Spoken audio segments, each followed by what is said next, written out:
I'm Marilyn Weston. You're definitely getting it straight from a woman's perspective here on Zoomer Radio.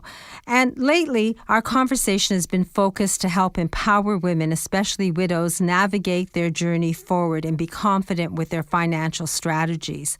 Last Saturday, author Leslie McCormick of the Farwell Group talked about the importance of not being shy to talk about money. It isn't gauche to talk about money. In fact, she's dedicated a whole chapter of her book, Bank on Herself, which is why every woman should plan financially to be single, even if she's not. And she's encouraging people to have that conversation. And this morning, Darren Farwell was with us. And basically, Darren, I guess I'm wondering what we're going to talk about today. Are we still going to talk about we always talk about money, but are we going to talk about Bank on Yourself? In a sense, we are, because as you said, Marilyn, last week, my colleague Leslie McCormick was speaking about encouraging listeners to open the dialogue, just to be more open about talking about money. And today I want to add my 2 cents worth based on a meeting I had with some clients very, very recently. In fact, just on Saturday past, after the radio show.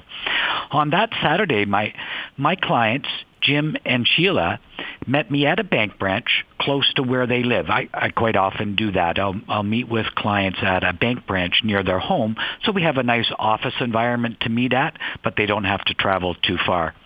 Now, what caught me by a little surprise was they hadn't mentioned in advance, but as it turned out, they brought their 2 teenage daughters with them, lovely young women, Lizzie and Katie, ages 17 and 19. They brought them along. And much to my surprise, because as I mentioned, I was surprised, it was a very refreshing meeting.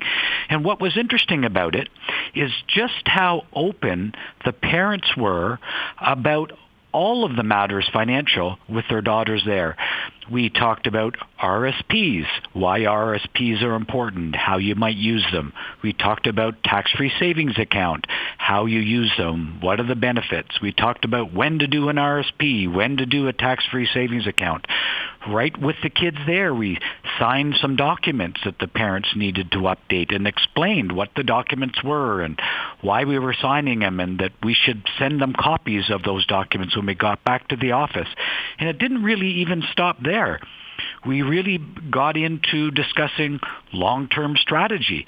For the parents, it was about making sure they had money available to fund their retirement income. But for the kids, as it turned out, it was about making sure they had money available when it came time for them to fund their down payment.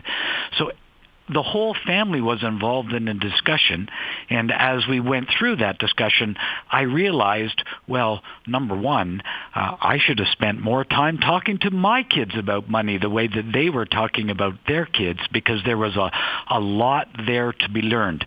We even got on to topics like defined benefits and how today's generation, the younger children today, are certainly going to be more responsible for looking after their own financial futures than those, parents of ours, for example, who had defined benefit plans.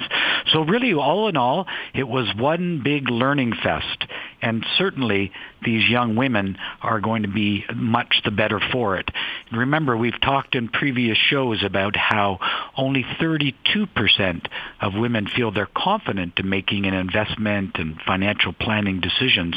And a lot of the reason is because they felt they were unprepared. Their training as young women didn't really provide them the opportunity to learn about these topics. And here are these 2 young women actually getting it in good detail, both from me and from their parents. So, general tips for parents to prepare your children for ideas about how to handle money as they move through life. And a couple of tips are as follows. Number one, model this financial partnership for your kids. Show your children that you are both good, active financial partners by doing some of the financial work together. You and your spouse together with your children with you. Number two, talk about your next big purchase decisions right in front of them. Talk about buying a new car. Talk about buying a new fridge. You can discuss things like, what price range are you looking at? Are there financing options? Saving ahead of time so you don't need any financing. Comparing prices and different models to determine appropriate value. These are the kind of things that you can do in front of the kids so they start to understand the process. And you could even review the research with them. So the final thing that I would suggest, or another thing that I would suggest, is working through even disagreements with your kids. For example, if one of the partners feels you should have a new refrigerator and the other feels you should be buying a new lawnmower, but you can't do both, well, come to that decision right in front of your children. Talk it out. What are the pros and cons? What's the affordability? It's all about opening up the dialogue. So I would suggest it's really time to start talking about money so our kids will be well prepared. And of course, grandparents can be instrumental in providing the guidance as well, because grandparents can talk about, how did you save? Discuss what it's like producing an income from your savings. At the end of the day, knowledge is power. Let's give the younger generation some of the preparation some of us didn't get, because talking about money was considered taboo. Done respectfully and humbly, it's providing a tool that can help for a lifetime. And for those who would like to join the conversation about closing this gap and talking about money, feel free to visit our website, plansingle.ca, and there you can add to the conversation about talking about money. Well, there's a whole chapter in Bank on Yourself. It's a strategy to be financially single. And I think the fact of having open conversations with your family, and especially about money, so that your children and your grandchildren can achieve a financial independence and be confident about what they're doing, learning by example. So I'm really happy that you shared that happy story, Darren. If someone wants to talk to you and have a family meeting with you, as Jim and Sheila did, how do we reach you? That'd be a great idea, because we're happy to have meetings with the kids there. I think it's quite a positive experience. Certainly based on what happened, it was. My number is 416-863-7501.